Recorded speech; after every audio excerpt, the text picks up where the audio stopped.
सच्चिदानंद रूपाय विश्वोत्पत्त्यादिहेतवे तापत्रय विनाशाय श्रीकृष्णाय वयं नमः। बोलिए श्री दीप नारायण भगवान की जय। श्रीमद्भागवत महापुराण चतुर्थ स्कंध।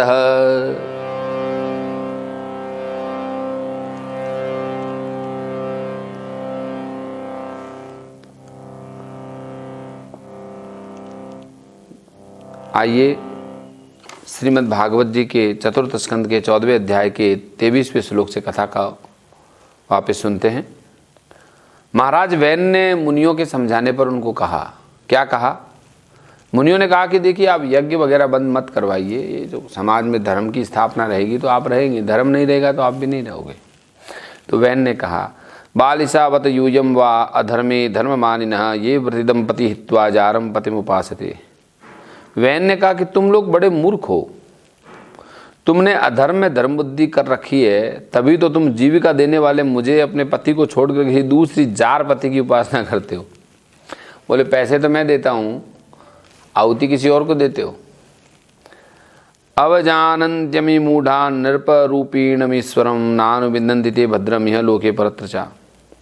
जो लोग मूर्खतावश राजा रूपी परमेश्वर का अनादर करते हैं, उन्हें न तो इस लोक में सुख मिलता है न परलोक में। को यज्ञ पुरुषो नाम यत्र वो भक्तिरिदृशी भर्तृ स्नेह विदुराणाम यथा जारे कुयोसिताम। अरे जिसमें तुम लोगों की इतनी भक्ति है वह यज्ञ पुरुष कौन है? यह तो ऐसी बात है जैसे उल्टा कोई मतलब जो जिनमें चरित्र नहीं है और वो अपने जीवन साथी के साथ में धोखाबाजी कर रहा है। तो क्या अपने जीवन साथी के साथ में किसी को धोखा देना चाहिए? जीवन साथी को विष्णुर्विरिंचो गिरिंद्र इंद्रो वायुर्यमो रवि पर्जन्यो धनद सोम चित्र अग्निर पाम्पति। विष्णु ब्रह्मा महादेव इंद्र वायु सूर्य मेघ कुबेर चंद्रमा पृथ्वी अग्नि वरुण, इनके अतिरिक्त जो दूसरे वर और शाप देने में समर्थ हैं वे सब के सब राजा के शरीर में होते हैं। इसलिए राजा सर्ववेदमय हैं और देवता उसके अंश मात्र हैं। एते जान्य विबुधा प्रभा वर्षापयो देहे भ्रंति नृपये सर्वदेवमयो नृपः। भाई राजा को सर्वदेव में कहा है, राजा के अंदर सारे देवता होते हैं। तो मैं ही हूँ, अहम अहंकार, ऐसा बोलने लगा। तस्मान् मां कर्म विप्रायजध्वं गत मत्सरः बलिह्यं च मह्यं हर्ता मतोन्य का अग्रभुकपमान। इसलिए ब्राह्मणों तुम मत्सरता को छोड़ करके सब भी कर्मों के द्वारा मेरा ही पूजन करो, मुझी को बलि समर्पण करो। भला मेरे सिवाय कौन अग्र पूजा का अधिकारी हो सकता है? मैत्रेय जी बोले, इत्थं विपर्यमति पापी यानुत्पथम गतः अनुनीय मानस तद्याचाम न चक्रे भ्रष्टमंगल। इस प्रकार विपरीत बुद्धि होने के कारण वह अत्यंत पापी और कुमार्गी हो गया और उसका पुण्य क्षीण हो चुका था। इसलिए मुनियों के बहुत विनय पर भी उसने माना नहीं, उनकी बात पे ध्यान नहीं दिया। इति ते सत्कृतास्तेन द्विजा पंडित मानिना भग्नायाम भ यांचायाम तस्मे विदुर चुक्रधु। हे विदुर जी, अपने आप को बड़ा बुद्धिमान समझने वाले मैन ने जब उन मुनियों को इस प्रकार अपमान किया तब अपनी मांग को व्यर्थ हुई देखकर वे अत्यंत कुपित हो गए। उन्होंने अपने लिए मांगा ही नहीं था, समाज के लिए मांगा था। हन्यताम ऐसा पाप प्रकृति दारुण जीवन जगद सावासु कुरुते भस्म साधु ध्रुवम। मार डालो इस स्वभाव से पापी दुष्ट को, मार डालो। यदि ये जीता रहा तो कुछ ही दिनों में संसार को भस्म कर देगा। नाय महत्य सद्वृत्तो नरदेव वरासनम योधि यज्ञपति विष्णु विनिदंत्यन पत्रप। दुराचारी किसी प्रकार राज सिंहासन के योग्य नहीं है, क्योंकि यह निर्लज साक्षात यज्ञपति भगवान विष्णु की निंदा करता है। को वेनम परिचक्षित वेनमेक मृते शुभम प्राप्तम ईदृशमेश्वर्यम यदनुग्रह भाजनम। अरे जिनकी कृपा से इसे ऐसा ऐश्वर्य मिला उन श्री हरि की निंदा करता है।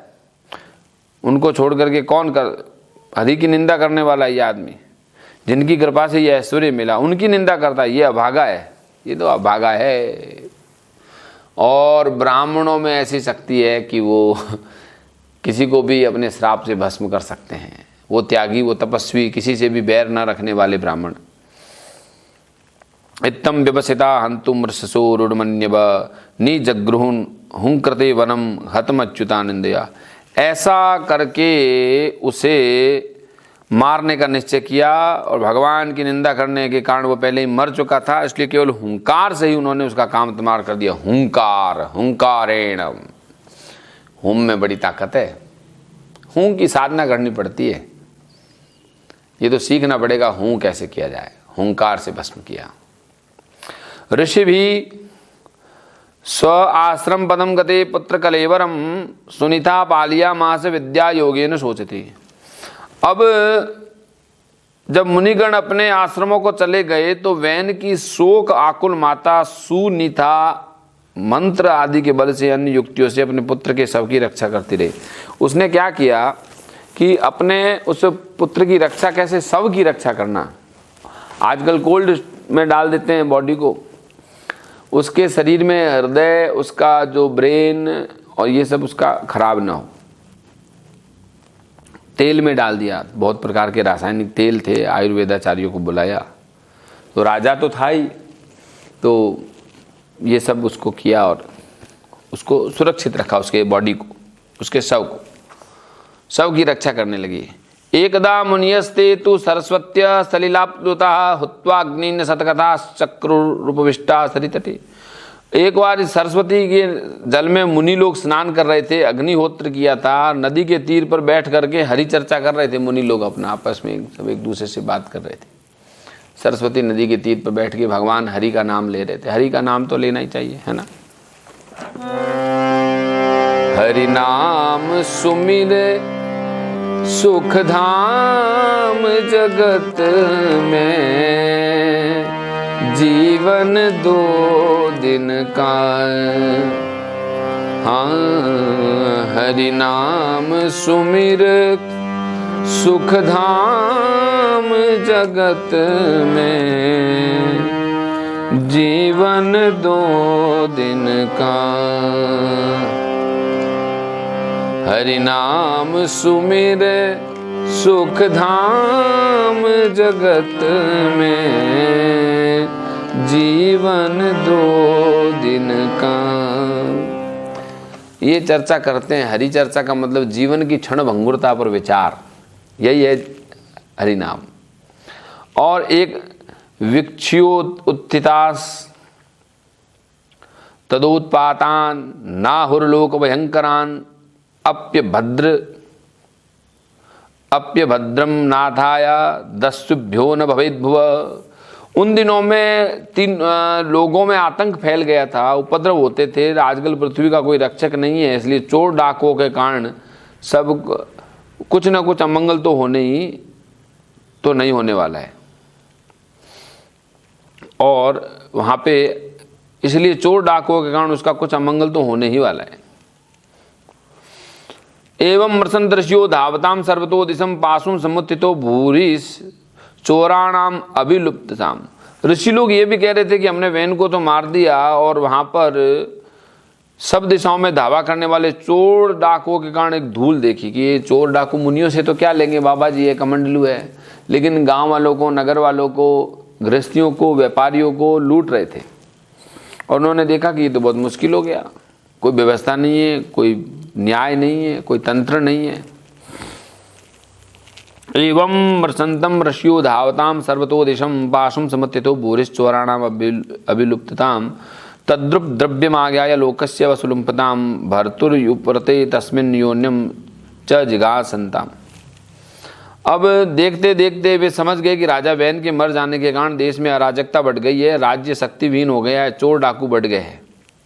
चोर प्रायम जनपदम हीन सत्वम राजकम लोकाना वार्य शक्ता अपि तद्दोष दर्शिन ब्रह्मणा समत्रक शांतो दीनानाम समुपेक्षक सर्वते ब्रह्म तस्यापि भिन्नांडा भिन्न भांडात पयो यथा नांगस्य वसो राजर्षिरेश संस्थातुर्मर्हति अमोघ वीर्या हि नृपावंशेस्मिन् केशवाश्रया। चोर डाकू बढ़ गए, धन का लूटपाट होने लगा, लोग एक दूसरे के खून के प्यासे हो गए, लुटेरे हो गए। अपने तेज से अथवा तपोबल से लोगों को ऐसी कुप्रवृत्ति में रोकने पर ये लोग असमर्थ हो गए। जिन्होंने राजा को हुंकार से भस्म कर दिया, आज वो ब्राह्मण लोगों के मनों को नहीं बदल पाए। देखिए, आप किसी को अपने तेज से नष्ट कर सकते हो, आशीर्वाद देके बढ़ा सकते हो, लेकिन किसी के मन को नहीं बदल सकते। मन को बदलना बहुत बड़ी साधना होती है, निष्काम होना पड़ता है। किसी के मन को रूपांतरित कर पाना बहुत बड़ी बात होती है। फिर सोचा कि ब्राह्मण यदि समदर्शी है, शांत स्वभाव भी हो, तो भी दीनों की उपेक्षा करने से उसका तप उसी प्रकार नष्ट हो जाता है जैसे फूटे हुए घड़े से जल बह जाता है।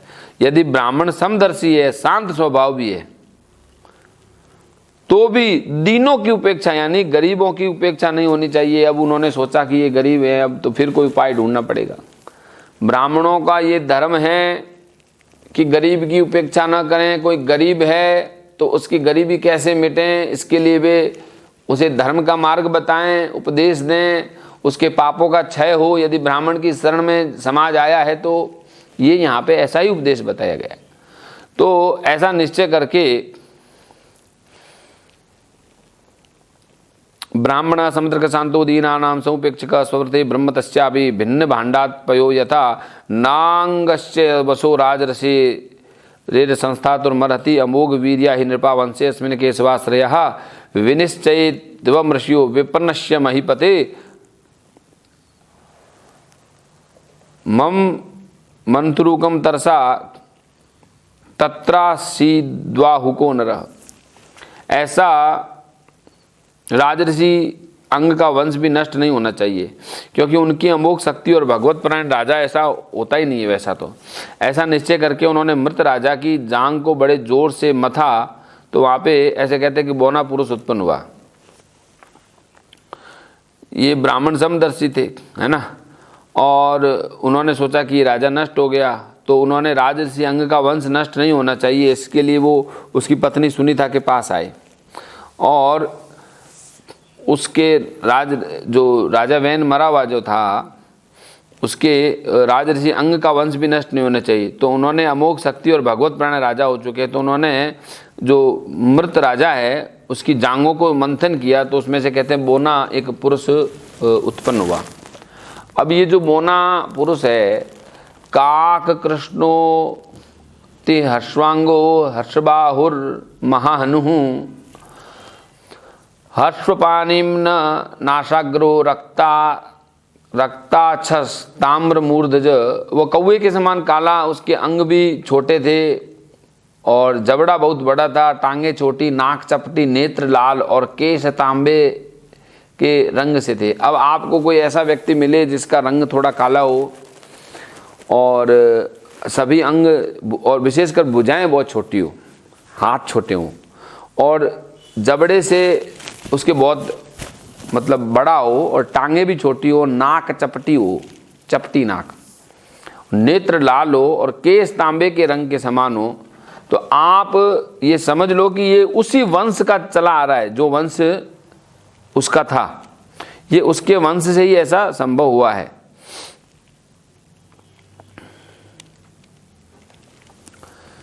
तम तु तेवनतम दीनम किम करोमिति वादिनम निषिदित्य ब्रुमस्तात स निषादस्ततो भवत। बड़ी दीनता और नम्रता के भाव से पूछा कि मैं क्या करूं। वो जो छोटा जीव पैदा हुआ था उसने बड़ी दीनता के भाव से बहुत ही ऐसे हाथ जोड़ लिया, एकदम समझ में आया नहीं मैं कहाँ से आया हूँ। अभी तो ब्राह्मणों ने मंथन करके निकाल दिया। पूछा मैं क्या करूँ। वैसे ये स्थिति आदमी की ठेठ तक बनी रहती है, मैं क्या करूँगा। किम कर्तव्य विमूढ़, आदमी को ये पता ही नहीं चलता है कि वो आया क्यों है दुनिया में प्राय तो, और फिर वो कौन है ये तो और भी कोई पूछ नहीं सकता कि वो आखिर है कौन। तब ऋषियों ने उसको कहा तम तुम देवनतम दीनम किम करोमिति वादिनम निषिद्य ब्रह्मस्तात स निषादस्ततो भवत। तब ऋषियों ने उसकी नम्रता को, उसकी विनम्रता को देखा और समझा और उसी ने कहा निषीद निषीदित्यम ब्रुवंस्तात, निषीद यानी बैठ जा, तुम बैठ जा। अब ये लोग है उसको बैठने के लिए बोला, तो ये जो परंपरा चली इसको बोलते हैं निषाद। निषाद जो परंपरा है, निषादों की उत्पत्ति ऐसे हुई, जिनको कहते हैं ना ये निषाद राज है। तस्य वश्यास्तु नैषादा गिरी कानन गोचराः येना हर जायमानो वैन कलमश उल्बणम। अब उसने जन्म लेते ही राजा वैन के पापों को अपने ऊपर ले लिया और उसके वंशधर निषाद कहलाए। अब इनका काम क्या था? निषाद जो थे इनका काम था हिंसा करना, लूटपाट करना। जितने भी पाप कर्म है, जैसे मान लो कोई तकलीफ में है तो उसको और तकलीफ बढ़ा देना, मदद मांगने आए तो उसको और तकलीफ दे देना, ये इस प्रकार से जो जन्मे उनका ये कर्म बना। अब ये गांव और नगर में न टिककर वन और पर्वतों में निवास करते हैं। और पहले तो ये लोग बहुत ज़्यादा थे, अब इन दिनों में कम हो गए। जंगलों में रहने वाले जो आदिवासियों की तरह हाथ में धनुष बाण लेकर के शिकार करना, जीवों को सताना। कोई अगर ग्रामीण एक गांव से दूसरे गांव में जा रहा है, रास्ते में अगर वो टोली से अलग हो गया है तो उसको लूट लेना, या उसका शरीर वगैरह अच्छा है तो उसको माता काली के आगे बलि दे देना, ये इन लोगों के कर्तव्य रहे। पाप कर्म, हिंसा, क्रूरता। और ये क्यों हुए? क्योंकि वो जो अंग के पुत्र वैन है, वैन के जांघों का मंथन किया, तो ये मंथन करने से इसी निषाद की उत्पत्ति हुई। यहीं पे हमारा जो 14वां अध्याय है वो विराम लेता है और इसके बाद 15वें अध्याय में महाराज पृथु इन्हीं के शरीर से, इसी वैन के शरीर से, जैसे एक महान पिता थे राजा अंग, उनके यहाँ पर वैन का जन्म हुआ। लेकिन महापापी वैन के दोनों भुजाओं से किस प्रकार महाराज पृथु का जन्म होगा और किस प्रकार महाराज जो पृथु है एक आइडियल किंग की तरह, एक महान आदर्श राजा की तरह पृथ्वी के ऊपर धर्म, न्याय और सत्य की स्थापना करेंगे। जैसा कि मैं आपसे पहले भी कहा कि आज जो भी व्यवस्था है प्रशासन की, राजतंत्र की, राजनीति की, ऐसा लगता है चाणक्य इज द बेस्ट। लेकिन चाणक्य जी ने भी जिनको पढ़ा होगा वे है महाराज पृथु के द्वारा स्थापित की हुई व्यवस्था। जनक आदि ने भी जो व्यवस्था स्वीकार की वो भी महाराज पृथु के द्वारा स्थापित है। पृथु महाराज ने ऐसी व्यवस्था की कि बाद में और लोग भी उसको एडप्ट कर सके, उनके बाद वाले वो व्यवस्थाओं को एस्टेब्लिश कर दिया। इससे पहले जो राजा हुए वो एपिटोम थे, एक्सट्रीम पर थे कि कोई धर्म के एक्सट्रीम पर है, कोई कर्मकांड के एक्सट्रीम पर है, कोई ध्रुव जी की तरह है। लेकिन उन्होंने एक ऐसी व्यवस्था दे देना कि उनके न रहने पर भी वो व्यवस्था चलती रहे। ऐसी व्यवस्था का जन्म महाराज पृथु ने किया। ऐसे महान चरित्र को हम सुनेंगे श्रीमद् भागवत जी के 4th स्कंद के 15वें अध्याय में। तब तक के लिए जय श्री कृष्ण।